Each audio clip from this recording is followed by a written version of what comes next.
To be with you again. Great to see you. Great to know that you're doing okay. As you all know, if you were with us in 2017 and 2018, David was there for each and every single one of those meetings, not just introducing us, not just pulling people together, but making sure that I and the members of my team understood what was most important here in San Angelo. And also pointed us in the right direction to get good food after we did an event like this one.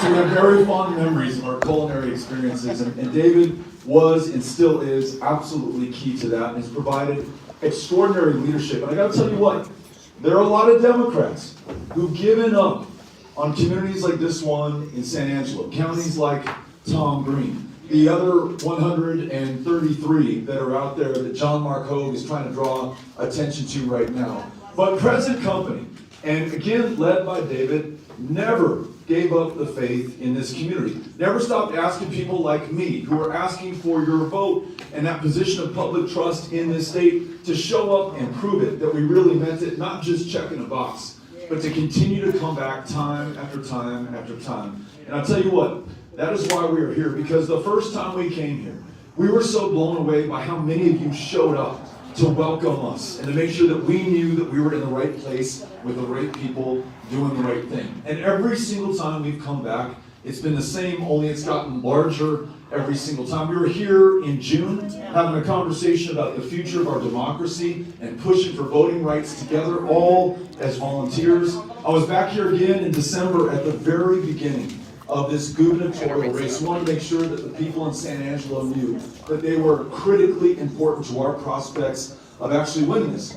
And when people like Shirley and Ashley and others convene people in the community to have a conversation, so we could talk about what's going on at Howard College or Angelo State or our pre-K through 12 system here, or the kinds of jobs that young people want to work, or those who've lost their jobs and are a little bit older want to be able to return to, I came away with a much better appreciation of how I can partner with you as the next governor of the state of Texas. And so that's what I'm looking forward to being able to do today. And I want to thank Guy for hosting us once again. And not only was he kind enough to host us last time, he sent me away with a 6-pack of excellent beer that was brewed right here in San Angelo. So very proud of that.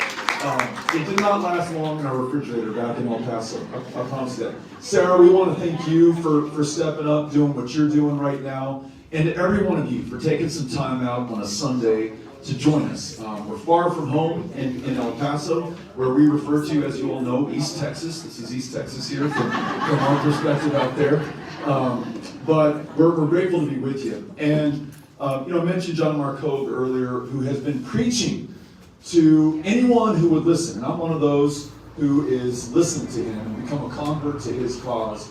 That these communities that Democrats have typically feared to tread in have become the communities where Republicans don't have to show up, because there's typically not much competition in November, and the people who live in them functionally go unrepresented. So I want you to know that not only are we here and in San Angelo today, not only were we in Lubbock earlier, in Amarillo last night on the steps of the Potter County Courthouse. It was a beautiful, beautiful, beautiful evening. But prior to that, we were in Dalhart, where a big, rip-roaring crowd of 7 people showed up to hear what I had to say. Half of them had Trump hats on, but you know what we said? We said, we don't care who you voted for last time for president. No me importa. We are not going to focus on the differences between us. We're going to find a way to come together. That was the same message that we preached in Canadian Texas, where we were before that. Shamrock, Texas, which if you have not been to, is the capital for St. Patrick's in the state of Texas. They were holding their St. Patrick's Day celebration yesterday, and we were lucky enough to drive up onto that parade with my wife Amy and our 11-year-old son Henry. It was a beautiful, beautiful day and great time to be there. We started the day in Childress. Before that, we were in Vernon and Olney and Weatherford prior to that. And listen, in every one of those towns, a Democrat has not won the lion's share of the countywide vote in forever, I guess. But in each one of those towns, we were able to add up how we can do better. I actually did the same thing here in Tom Green County. And anyone can correct the record if I get this wrong, but in 2018, when we were all running together for the United States Senate, I won just about, más o menos, 9,700 votes, okay? Since then, there have been an additional 5,700 people who've been added to the rolls here in San Angelo and in Tom Green County. A lot of them young, a lot of them waiting for someone to show up, knock on their door, make a phone call, text them, reach out to them on Facebook, or dance for them on TikTok, and bring them in to this election and give them a reason to vote. And I'm just telling you, the numbers are out there. Wait till you hear this one. In addition to the 5,700 that we've added to the rolls, there were 21,000 people in Tom Green County in the year of our Lord 2020 who were eligible to vote in the most important presidential election of our lifetimes and didn't cast a ballot. 21,000 votes just in this county. And folks, we only lost to Ted Cruz in 2018 by 216,000 votes. You take the 21,000 that didn't vote last time and more than 5,000 that have been added to the rolls, we're talking about some real numbers right here in this community. And I guarantee you, if we all are repeating the same message about what is important to most people in the state of Texas, including, I bet, everyone here in this room, everyone outside of these walls, the fact that we want the best jobs in America to be created right here in the state of Texas, jobs which when you work them, don't require you to work a second or a third job to make ends meet, don't require you to rely on public assistance to stretch that dollar to keep a roof over your head and food on the table, jobs that you can work and receive the dignity and respect that you deserve as a Texan, as a human being. I want to see that happen in a state where right now 4 out of 10 working Texans don't make enough to make ends meet. They're working that second job or third shift. They're relying on public assistance. And in some cases, all too often, they're sleeping in shelters or out on the street or don't know where they're going to lay their head here tonight. We have the power in a state where the minimum wage today is $7.25 an hour, in a state where women earn a fraction of what men make for doing the same work at the same value, providing the same worth to their employer, in a state where you can be fired for being gay or not hired for being part of a same-sex couple in the first part, in a state that does not provide all-day pre-K, that denies those young parents the ability to put their child in daycare or in pre-K program so they can finish their education at Angelo State or work that job and earn that pay or start a business and employ others in this community. When we win this race and when I'm governor, we're going to focus on making sure we have great jobs for everybody right here in the state of Texas.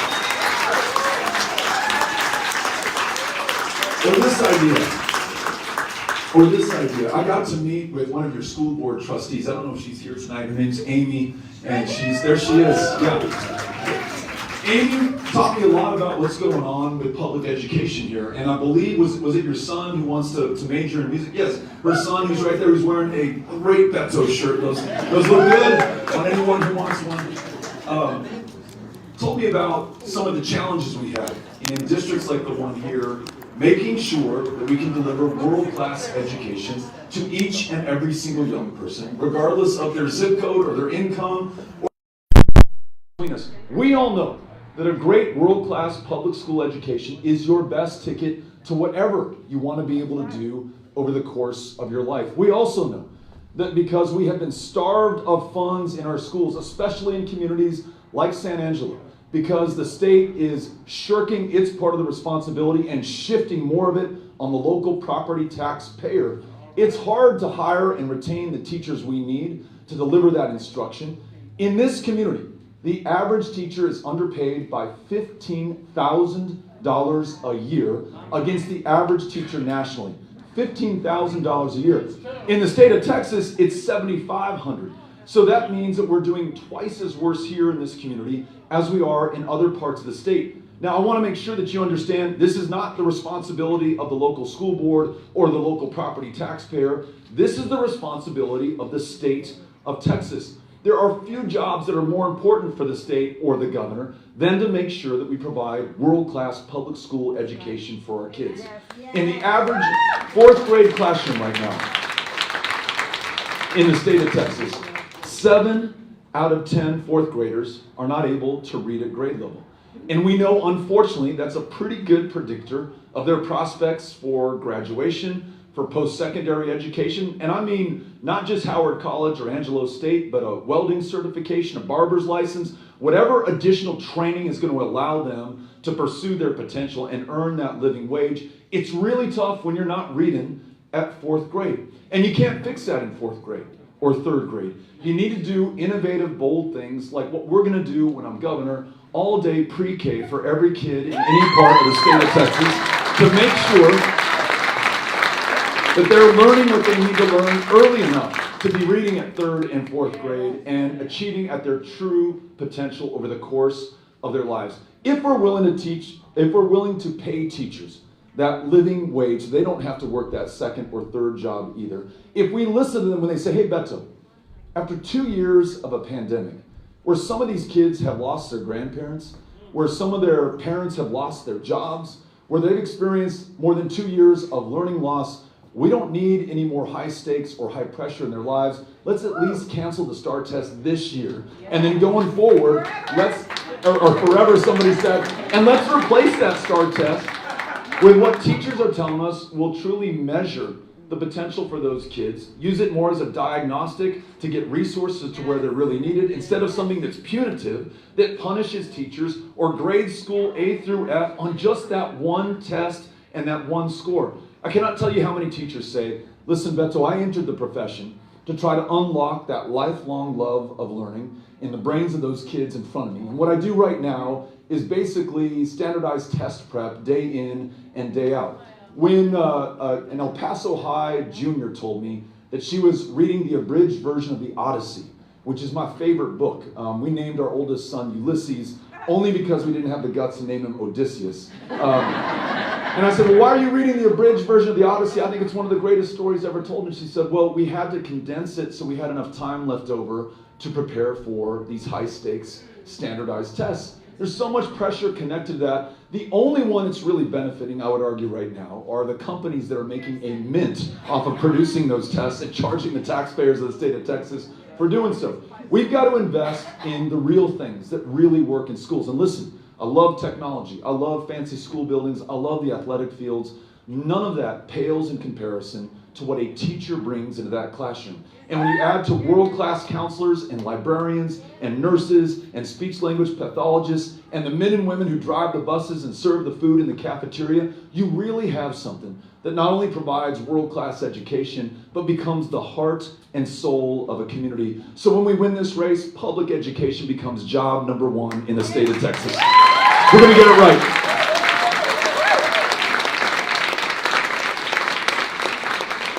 Last idea that I think can bring us all together, and one that I've heard about in every community that I've visited so far. Small, rural towns, big blue urban cities. And that's the idea that you should be able to see a doctor when you need to, or fill a prescription, or if you're struggling with a mental health care challenge, go see a mental health care provider. In this state right now, the largest provider of mental health care services is the county jail system. The largest inpatient mental health care facility in the state of Texas is the Harris County Jail in downtown Houston. I talk to these sheriffs throughout the counties of Texas. They tell me about people who get arrested on purpose to have their schizophrenia or bipolar disorder or clinical depression treated in the one place they're guaranteed some care, a roof over their head, a bed to sleep on, and maybe some psychotropic medication that will be administered if they are in crisis or trauma. How messed up is that? That we are the 9th largest economy on planet Earth, the state of Texas. We have extraordinary resources and wealth. We're the most medically advanced country that the world has ever known. And this is how we're treating the most vulnerable among us. We are today the least insured state in the United States of America. So in addition to mental health care, we have challenges in making sure that people with diabetes can afford insulin, or folks with curable cancers actually survive something that with insurance they would be okay with, but they are succumbing to right now. We can do far better than what we're doing right now. And I tell you what, we look no further than our bordering states, all of whom, except for one, had Republican governors who chose to expand Medicaid. They did it in Oklahoma, they did it in New Mexico, they did it in Arkansas, and they did it in Louisiana as well, because the federal government pays 90 cents on the dollar for expansion. And when I say the federal government, that's you, that's me, that's everyone in Texas who's paid a dime of federal income tax over the last 10 years. That's just your money coming back to you in your community to hire more doctors, more nurses, more mental health care providers, connect more people with care. And this is the kicker. If you don't like paying more in property taxes, then expand Medicaid, because when those tens of billions of federal dollars come into our communities, it lessens the pressure on the local property taxpayer, who right now is footing the bill for uncompensated care in our hospitals. I cut off your applause, sorry. Let's do that again. Let's expand Medicaid in the state of Texas. So, listen, you're gonna have neighbors who are gonna believe the lies and the hype from Greg Abbott and those who would want to scare you about me. And I won't even repeat them because they're so outlandish and crazy. But when you're asked by your spouse, by your son and daughter, by your folks around the dinner table tonight, and they say, what's this Beto guy all about? I hear this, I hear that, I hear the other. Say, well, listen, I went out to hear him, and he talked about three things. He talked about great jobs, he talked about world-class public schools and having the backs of our teachers, and he talked about expanding Medicaid so more people could see a doctor and we could lower our property tax bill. That's all I heard the guy talk about. And then he answered our questions. He turned the mics over to us, and anyone who wanted to ask anything about any issue or subject, anyone who had any idea, anyone who wanted to criticize the guy, he was welcoming what the people of San Angelo had to say, because he knows that he has no hope of serving them effectively as governor if he hasn't first listened to them as a candidate. I'm going to switch from talking about myself in third person now and come back to first person. Listen, we're here not as Democrats. We're here not as Republicans. We're here not as part of any political party, nor are we defined by our differences. We all really care about the state of Texas, about the United States of America. We know that we've never been more divided, more polarized, or more fractured than we are at this moment. It is so hard for us to listen to one another, to hear each other out, to be able to trust each other enough to do the big things that require doing in our communities, in our state, and in our country. I want this campaign, and anyone who wants to join it and be part of this campaign, to be about bringing people in.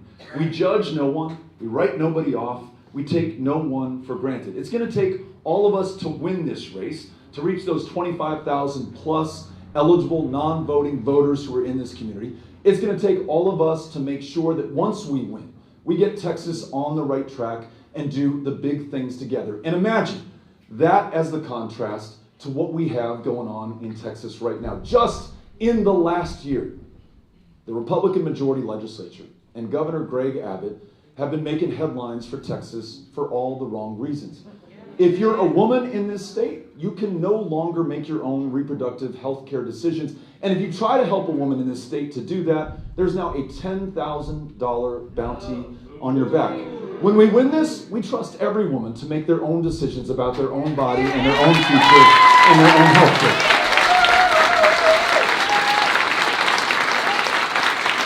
We have a governor who's made it harder to vote and to register to vote in this state than in any other in the union. And I tell you what, it does such a disservice to any service member who's put their life on the line, not for a man in office, not for a political party, but the oath that they swore to the Constitution and our form of government, this great democracy. Let's make sure that once again, if you're a citizen and you're eligible to vote, there is no obstacle in your way. Let's make sure that we reopen the hundreds of polling places that have been closed. Have an independent redistricting commission so members of Congress can't choose their voters. Instead, it's the other way around. I wouldn't mind it if we could register to vote online and had an election day that was a holiday in the state of Texas so you could take time off and actually cast your ballot. That's something we could do. And then this last one, and this one's really close to my heart.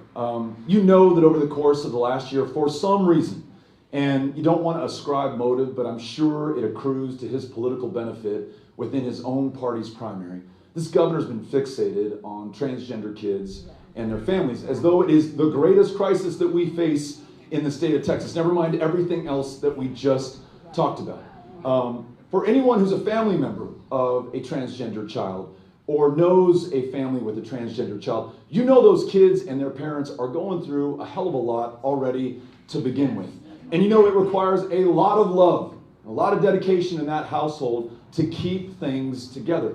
For those kids who are so damn vulnerable, to have the most powerful man in the state of Texas attacking them on a daily basis, to issue an edict that calls upon CPS to investigate their parents for child abuse, and if that investigation finds that the abuse is sustained, not only is that kiddo taken from those parents, but so is every other child in that household. What are we doing here? I'll tell you what, while he's doing that, there are 30,000 kids in the foster care system in CPS in the state of Texas. Ladies and gentlemen, I just talked to a CPS caseworker today who confirmed that far too many of them are sleeping in the offices of CPS, in the hallways, under the desks, on top of the tables. 23 of them have lost their lives in our custody and care just in the last 2 years, and more than 200 of them have been trafficked, renting their bodies to people who do unspeakable evil in this state while they were part of the CPS system. And this isn't news. For 6 years, a district court judge, Judge Jack, has been warning the governor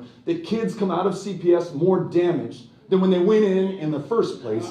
And just last month, she said this situation has gone from bad to worse. So when we win this as governor, instead of trying to make you afraid of transgender kids, we're going to fix CPS, hire more caseworkers, pay them what they are really worth, and ensure that there is accountability for how we treat the kids of this state. You all with me on this? We should be able to do this. All right.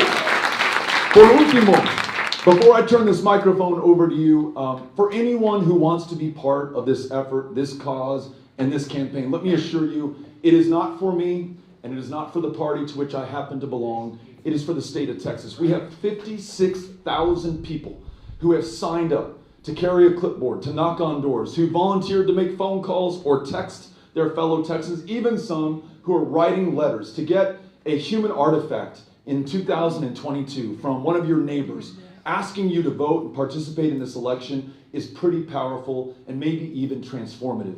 If you want to be part of this effort, we would love to have you. We have volunteers here who will sign you up. Do we have any volunteers who can raise their hand? So we've got Kate in the back, who's the only one that I see. And there's Chrissy. We have two in the back. And we got another 2 here. So we've got 4 altogether. And then if you don't catch them in time, you can always go to betofortexas.com. You can sign up there. And I promise you, over the next 8 months, we will put you to work knocking on the doors of those 25,000 people in Tom Green County who can literally make the difference and be the margin of victory in this campaign. Thank you all for coming out here today. Looking forward to what you have to say. We're going to switch mics. All right, so if you have a question, raise your hand and I will come to you. And there we go.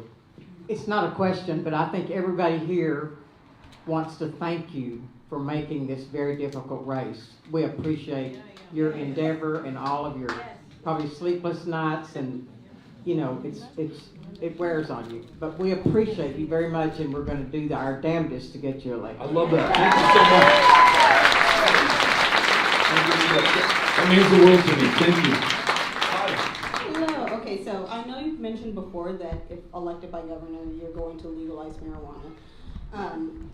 As someone who's been personally affected and has a marijuana charge and arrest record on my permanently on my background, do you have any plans for those that have been affected, who have been incarcerated, and those that may still be incarcerated due to a drug charge?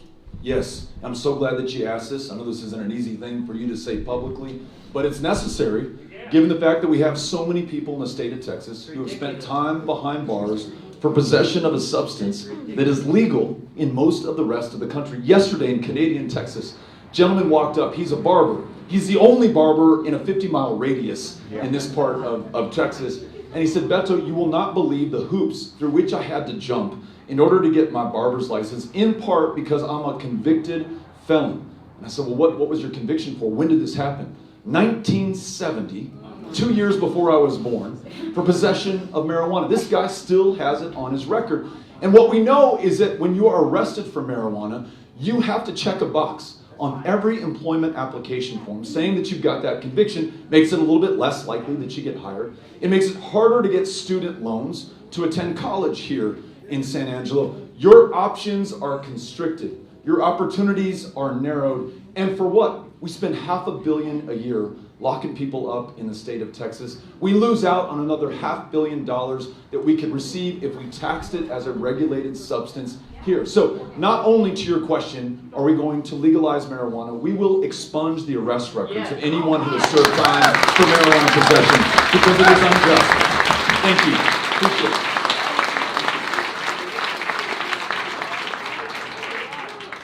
You've spoken a lot about the things that are happening here in Tom Green County in San Angelo. You realize this is actually a cultural center for a lot of surrounding counties. I live in Concho County, and there's not enough population out there to bring you out there. But what can you do in the even smaller counties? I'm so glad you asked, and don't write us off. We might see you in Concho County before too long. If you'll invite us, we will come. To take our word for it. David knows that. That's where you're from? That's right. Okay, so we have a place to stay.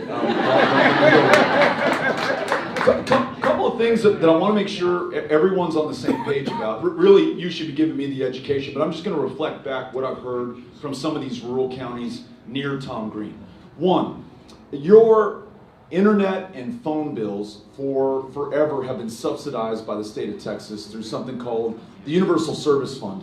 It is kin to the Rural Electrification Administration, which LBJ, who was a congressman in 1936, worked with FDR to extend electricity to rural communities across Texas. We did the same with phone and internet. It's been going with no problem until last year when mysteriously Greg Abbott vetoes the Universal Service Fund. Check your phone bill if you live in a rural county in Texas. It has gone up between 25 to 50 bucks a month because you no longer have that subsidy anymore. If you have internet tacked on, if you're lucky enough to have internet in a rural county, it may be over $100 additional.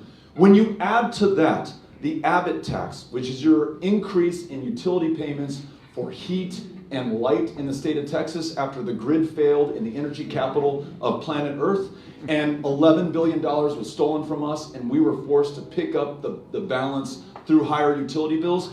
That is hitting rural Texas harder than any other part of the state. We also hear back from people who are a little upset about the fact that the mineral wealth of San Angelo and West Texas and the Panhandle is used to subsidize the endowment at the University of Texas at Austin and Texas A&M in College Station. And listen, we love the Aggies. We love the Longhorns. We're proud of what they do. But to have the largest endowment of any public university in the United States of America funded by the land and mineral wealth of West Texas and not have a single dime of that permanent university fund come to Angelo State or to Texas Tech or to West Texas A&M, go Buffs, that is unjust and not right. We want to make sure that we're standing up and fighting for those in rural communities, the same communities that have seen 24 hospitals closed down since 2005 because we have not expanded Medicaid.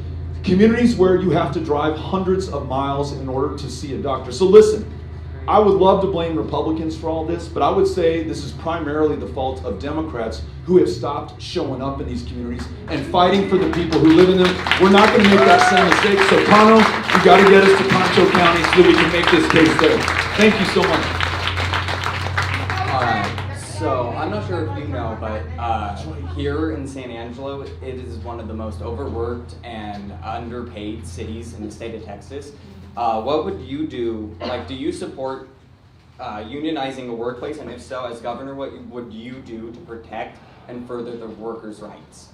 Yes, I'll tell you what, 2 days ago, I was in Tarrant County, and we were at this great International Brotherhood of Electrical Workers, IBEW, training center. And I met a number of young men and young women who are in any number of years of their 5-year apprenticeship. So they're learning how to be the world's best electricians while they're also earning on job sites across North Texas.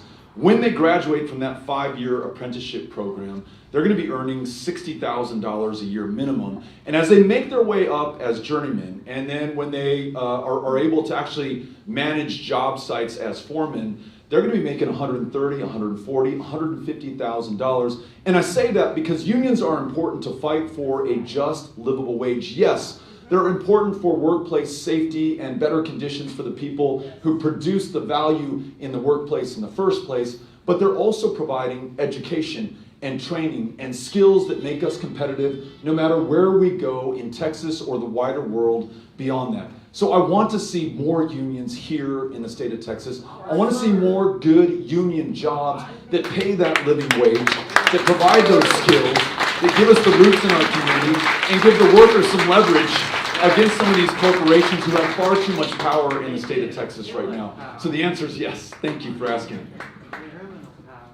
Good afternoon, sir. I think that mic might be off. Good afternoon, sir. I teach middle school here, and middle school is a strange world.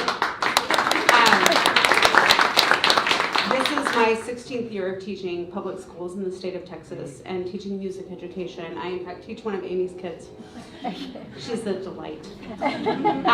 Jacob is also a delight in his own special way. Anyway, but I serve on the board of our local NAMI, and I work as a youth ministry. And one of my jobs in ministry is actually I run the largest food bank in the 16-county region. Yesterday we served 800 individuals a week worth of groceries. And one of the most hardworking individuals there was my 18-year-old daughter, Melody, who will be going off to college this summer.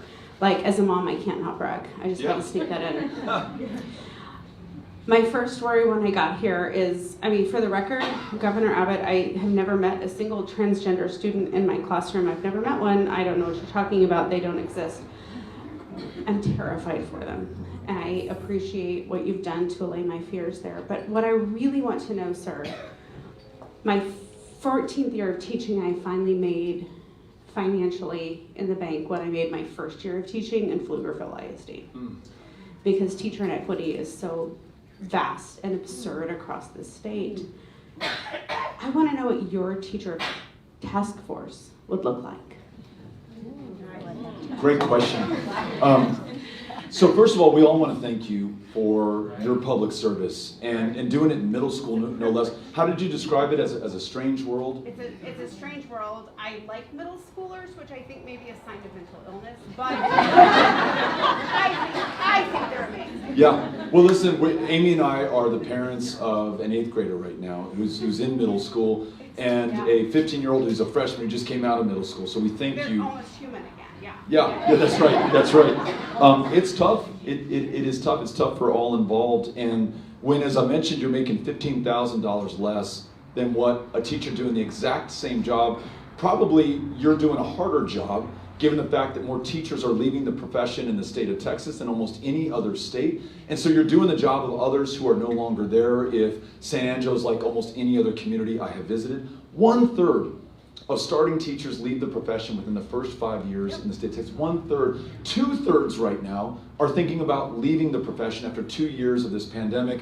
And a governor who says you can't teach this history, you got to turn in this kid, and we got to take these books from the library. What's that? And they can't wear masks. We can't be safe. We led the nation in childhood hospitalizations when the governor prevented Amy and other school districts from allowing principals to require them in the classroom for no other reason than to make sure that we save the lives of these kids. So I think we all understand what you're laboring under right now, and it is not enough to tip our hat or to pat you on the back or to say thank you for your service. We've literally got to put our money where our mouth is. I talked about the disparity between Texas and the country, but as you mentioned, you are making on average $7,500 less than the average teacher in the state of Texas right here in San Angelo, and you are worth nothing less than anyone anywhere else in this state. So how do we ensure there is parity across the board no matter where you live? And this is one of these issues where rural communities and smaller communities like yours and mine in El Paso, Texas, get the short end of the stick here in the state of Texas. We got to be able to stand up for them. So if we were to have a task force, it would be comprised of teachers. But I'll tell you what, I've been listening to teachers all across the state of Texas. I've got a pretty good idea of what's on their minds, and I'm going to make sure that we follow their guidance and their advice, whether it is increasing teacher pay or ensuring that retired teachers get a cost of living adjustment since they haven't had one since 2004. Making sure that you help us replace the STAR test with a test that is more of a diagnostic that helps us to get resources to classrooms where they're really needed. And I guarantee you, when I'm governor, I'm going to appoint a TEA commissioner who is a classroom educator so they know exactly what they're doing going forward. So thank you for what you do. We are grateful for your work. Okay, straight back. Okay. Can you hear me? Yes, loud and clear. Hey, Mr. O'Rourke. My name is Mbu Mukungo. I'm the editor-in-chief of the Angelo State Rampage. I met you last time. We've had a wash of students and young people in general express a sense of apathy here in the community. Less than 10 days ago, we've had a devastating fire that already unhoused our unhoused community here. I know you're not a mind reader. I know you can't see the future. But what can you tell not only the students, the young people, our future, that this is worth it? Thank you for being here. And I got to tell you, one of the meetings that David set up for us in 2018 was at Angelo State, one of the best ones that we had. And as obvious as it is to you that a candidate who at the time was running for the United States Senate should show up at Angelo State and listen to young people, there was a little bit of a fight within our campaign. Folks said, do not go there and don't go to any college campus because young people don't vote. And insofar as they said that, that happens to be true. Young people vote at a much lower rate. But our response, my response was, I might not vote either if no one ever showed up to where I am and listened to me and reflected back what was most important to me. So we showed up at Angelo State. We showed up at Amarillo College. We showed up at almost every institution of higher learning across the state of Texas. Young voter turnout in that election in this state was up 504% from the previous midterm election. Showing up pays off. And I think that helps answer the question you're asking. Listen, again, if we don't show up for one another, we cannot blame each other if we don't participate and we don't vote. The number one reason given, I mentioned the 25,000 eligible non-voting Texans here in San Angelo and Tom Green. There are 7 million across the state of Texas who were eligible to vote in 2020 and did not cast a ballot. Number one reason given is no one ever knocked on their door. No one ever showed up for them. So you've got my commitment that when we return and when school is in session, we will be there to listen to, just as we're doing here today, those young people who literally are the future of this community, this state, and this country. And to make sure that their issues are our issues, their cause becomes our cause, and that there's a reason for them to vote in this election. We also want them to have positions of leadership within this campaign. And so if folks at Angelo State want to volunteer, want to be part of leading what we're doing here in Tom Green County, please let them know that we want them to sign up, and we'd be honored to have them. Thanks for coming out today. Appreciate what you're doing.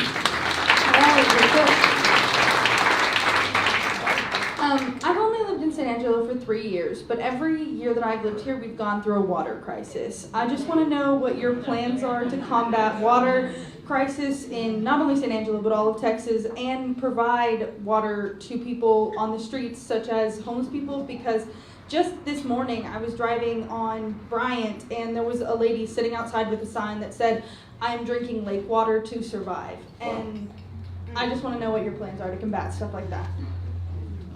We have, in this state, more water systems where it is not safe to drink the water than in any other state. We have a regulatory agency, the Texas Commission on Environmental Quality, that is functionally captured by the same corporations that they are supposed to regulate and oversee. So who is looking out for us and our ability to depend on literally the one element on this planet that we need more than any other to keep us going and to keep us alive?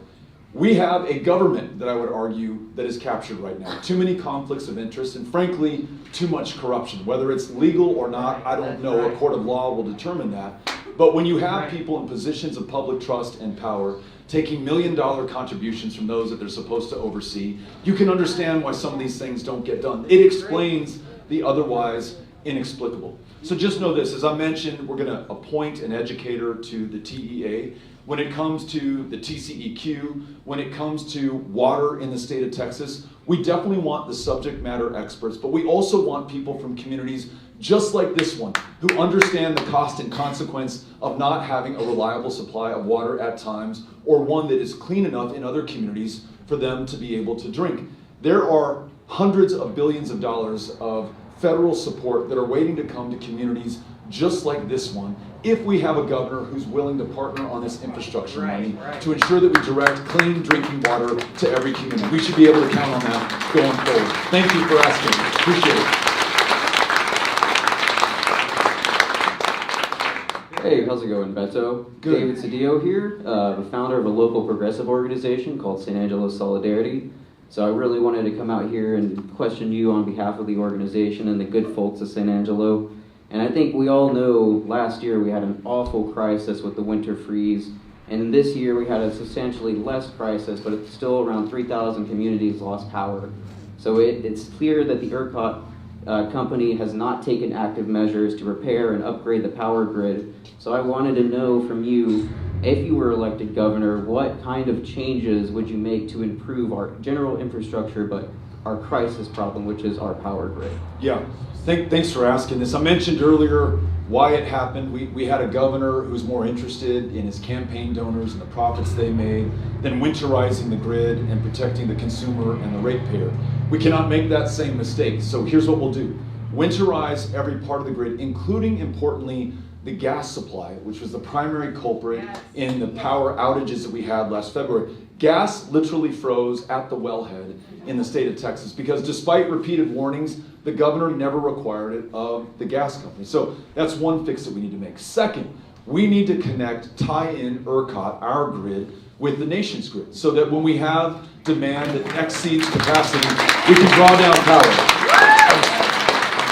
And just as importantly, because we're Texans and we want to make a buck, when we're generating more than we need, we can also sell it back up to the rest of the country. We also need what is known as an independent market monitor who protects all of us from price gouging and some of the illegal activity that we saw last February. I mentioned the $11 billion that these folks made. They were charging 200 times the going rate for fuel in the state of Texas. It would be like driving your truck up to the gas pump and paying $425 a gallon. Brazos Electric took $2 billion in debt and is now in bankruptcy because they'd rather pay these exorbitant fees than allow their customers to freeze. But we should remember that more than 700 Texans lost their lives, literally froze to death in this state. It gets a lot colder in other states. They don't have these same problems. This wasn't caused by God or Mother Nature, but by the people in positions of power. We have to make sure that those in power can guarantee the power to the people in the state of Texas. When I'm governor, we're going to do that.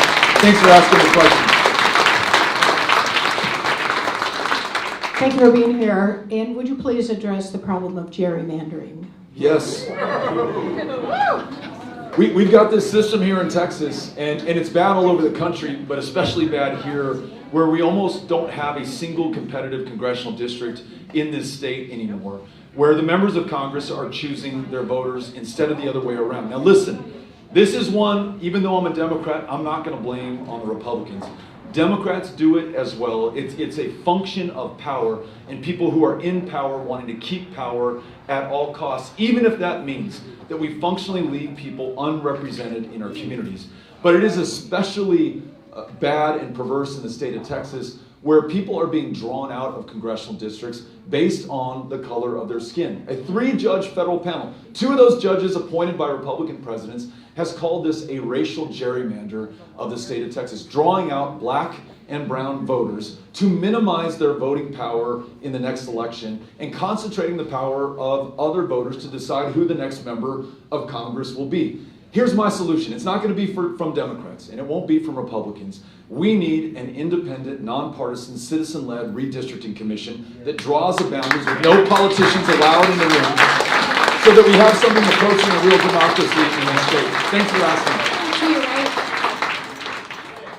Hello, I'm Candace Cooksey Fulton. I'd like to give a shout out to the editor of the Rampage. I was editor in 1974. Pretty cool. And a piece of trivia in 1974, spring of 1974, the Angelo State held a record for the number of streakers. I think we're all interested in knowing how you know that. It's my job to watch.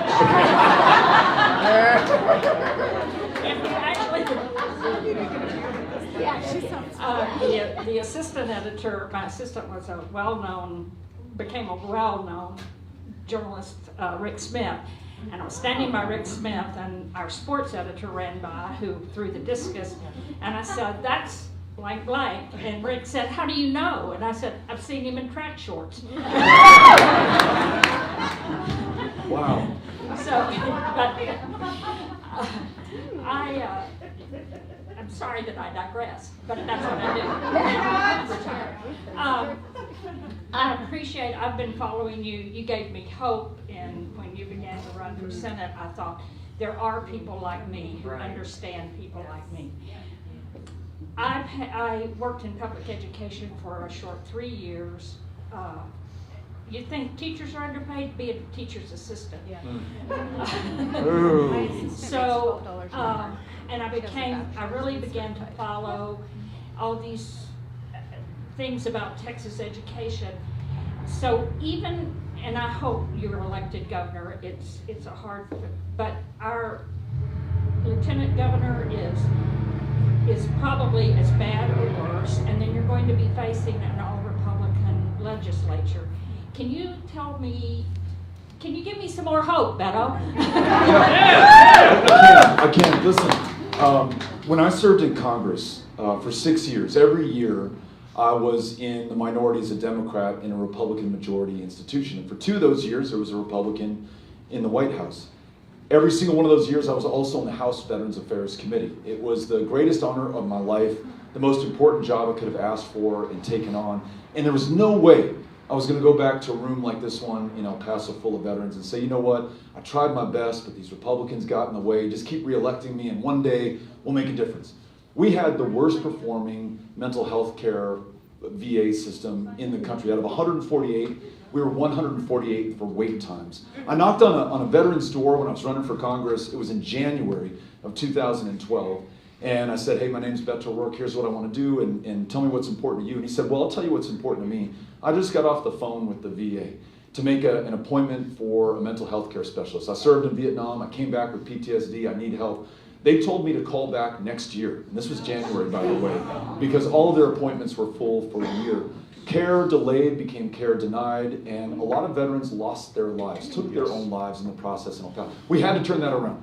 We wrote a piece of legislation called the Honor Our Commitment Act that was going to expand mental health care access, get resources to underserved VAs like mine in El Paso, worth all the paper it was written on and nothing else if I couldn't get it passed. So I worked with my Republican colleagues on the committee who said, Beto, I like the idea, but some of the particulars bother me. What if we could make these changes? We got to consensus and even compromise, which is a 4-letter word throughout so much of this country right now. But it was the only way to get it in front of my colleagues in the House. We got it passed 435-0. It passed the Senate. And the one man on this planet with whom I agree on almost nothing, Donald J. Trump, signed that sucker into law. And we were able to expand mental health care access for veterans in America. So the issues that we talked about at the beginning, great jobs, world-class schools, expanding Medicaid, all have a basis in bipartisanship. When they offered the Medicaid bill this last legislative session, Republicans were willing to sign on. Republican business groups across the state said, hey, this makes good fiscal sense. Texas, let's get with what Arkansas, Oklahoma, Louisiana, New Mexico, and most of the rest of the country is doing already. I think we can get that thing passed. Public schools, tell you what, in the rural communities that are represented by Republicans in the legislature, that independent school district is the largest employer. It is the greatest source of pride in the community, and if you're underpaid by $15,000 a year, you're probably hearing that from your constituents. They're going to be our allies in making sure that we make school funding a priority in this legislative session. And then when it comes to jobs, I mean, this is one where you got to ask yourself, who could be against us on this one? And even on marijuana, as you all know, Republicans like this stuff just as much as Democrats. And there's a good chance we're going to find some common ground on that as well. So I go in knowing that we cannot allow the perfect to become the enemy of the good. I have my ideal version of every single one of these bills. What I know will do the best job for Texas. I will start there, and I'll do my best to hold till we get there. But if we can't and can still do something better than what we have, well, then that's what we're going to do. So I want to give you some hope that we are being pragmatic about what is possible. We're going to win this race. I hope we have a Democratic majority legislature, but even if we don't, I cannot come back to this room, and I will, if God will have me, as your governor. I cannot come back to you and say, I just can't get this thing done because of these Republicans. We're going to find the common ground and the way to make it happen. Thanks for asking. Appreciate it.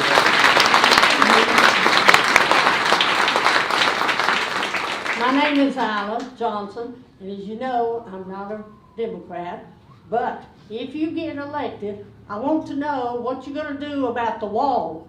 We need to stop them people from coming over here. Isla, thank you for being here. Listen, here's where I think we can agree.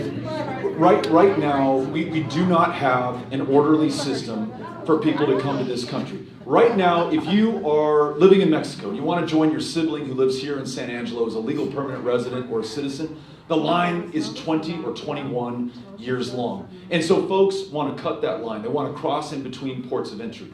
If you want to come to this country for the privilege of picking cotton or onions down in Brownsville, you may also cross in between ports of entry and be an undocumented immigrant to make $7.25 an hour if the person's willing to pay you the minimum wage in that community. If you're fleeing for your life from countries where your kids will lose their lives if you stay, you're being forced right now to stay in something called the Migrant Protection Protocol on the Mexican side of the border, where your kids might very well be kidnapped or trafficked if you stay there much longer. Like any parent, they're coming into this country, even if they are doing so trying to evade the Border Patrol. Now, listen, we all agree that's not as it should be, that we can do better. That if you want to come to this country, you must follow the law, but our laws must follow our values, our reality, and what we know will be good for Texas. So I hope you and I could agree on things like a guest worker program. Someone wants to come here and work in our fields and do the work that maybe none of our sons or daughters are willing to do, then let us allow them to do that and then return to their home countries that they love just as much as we love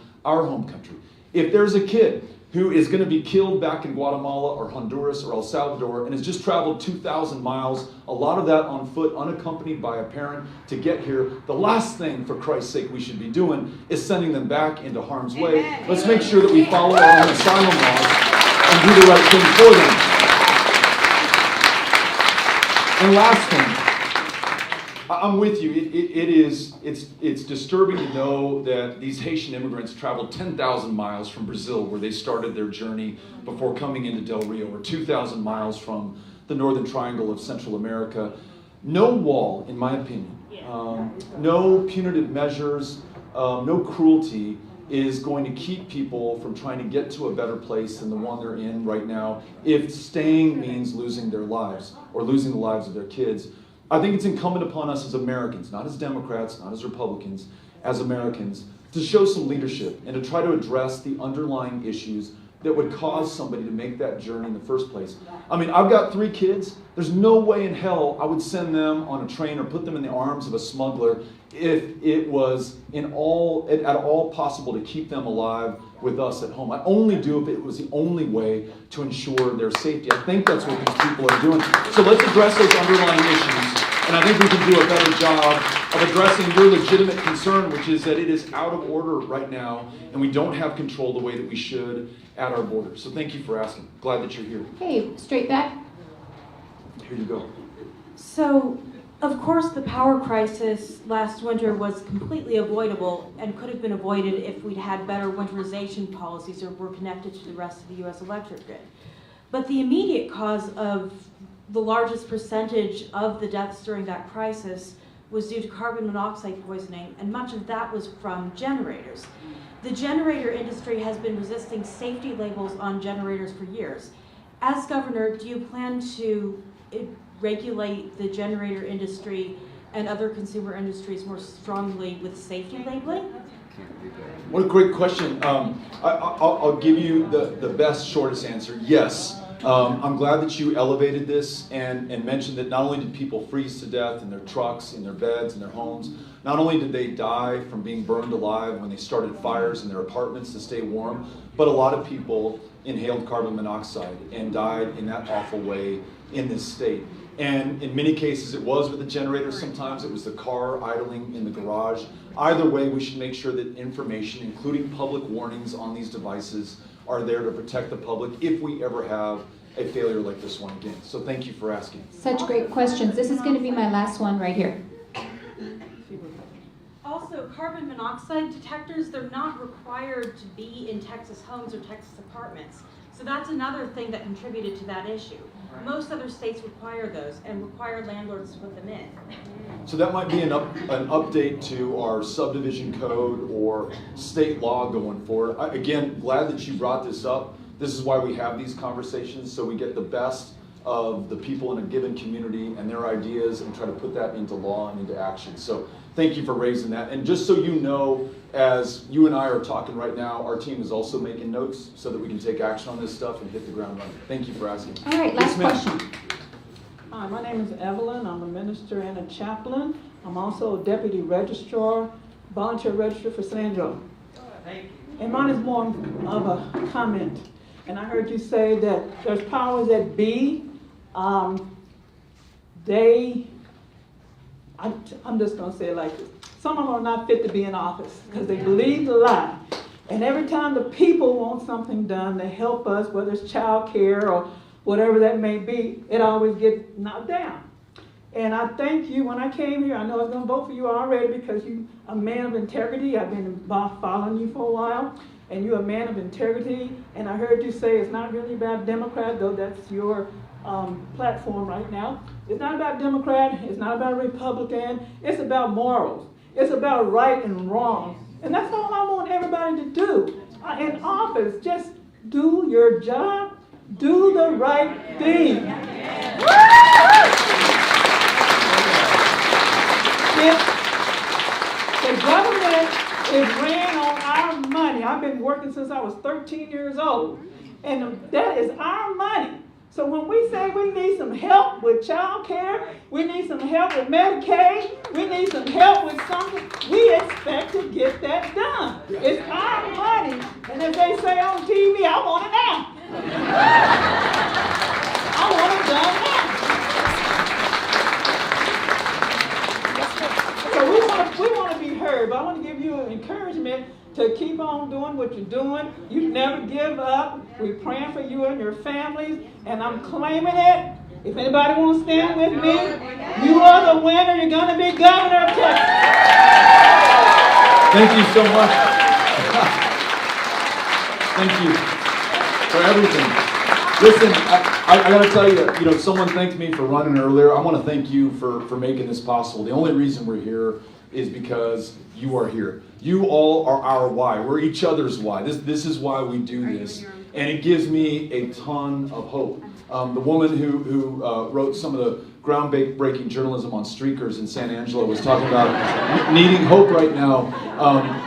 By coming together in this way, we give each other a lot of hope. And that is our fuel. That's what we fly by across the state of Texas. So I want to thank you for what you had to say. And you're right. This is within our control. There will be pundits. There will be members of the press. There will be people who will tell us what is possible, what is not possible. We are the masters of our own fortune, our own future, and our own fate. So let's get after it and go win this election here in Texas. Thank you very much. Thank you, everybody, for coming out. So Cynthia just told me we're going to take some pictures outside, just outside this door where Kate is waving her hand. Yeah. Please make sure you signed up so that Beto can stay in touch with you, so that those of us in the Tom Green County Democratic Party can stay in touch with you. We'll take the pictures. Buddy, thanks for coming again.